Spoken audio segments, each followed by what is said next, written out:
how do you deal with the quote unquote haters? And I know that there's like, I just Googled your name but doing my research. Are there a lot of haters? No, it's just like questions like I go on Caroline Cameron and it's like, where did Caroline Cameron go? And like two of them are asking if you're married. Like that's got to be like a weird. That's weird. That is kind of got to be like as a woman in sports broadcasting, you are held to like standards like this. Like who the hell cares if you're married or not? Like are you not gonna watch the broadcast? You're only gonna watch the broadcast if you're not married. Like it's just like how do you deal with stuff like that? Like I would never have to. No one's asking me when I have my podcast. Are you married? No. I know.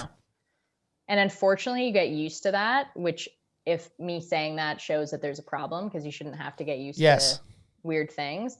That's where even like people throughout my career have helped me. Because as I mentioned with C-ball, I was about to turn 24 and I was now doing national TV and I was getting a lot more attention that I wasn't used to on social media. Yes. And I found it like creepy and weird. And I didn't like when like, here I am trying to just do a good job and get better and have a good show. And then there's people commenting on your looks and like, even if it's in a nice, it's not nice, like a complimentary way, it's still like creepy stuff or sexist stuff. And stuff like that bothered me. And I even remember C-ball after like he saw a couple tweets because he was included in them and he called me and he was like, talked me through and he's like, don't even worry. So the way I see it, I mean, it's weird and I just try and avoid it, but you can't avoid everything on social media, but I really, to me, it's kind of a wash. Like really nice things that people say. I mean, that's very nice, but I don't know you.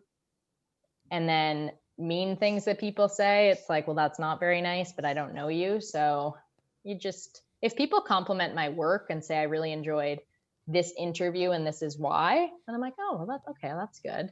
But if people are just creepy or mean or weird, it affects you. So for a second, I'm like, ugh.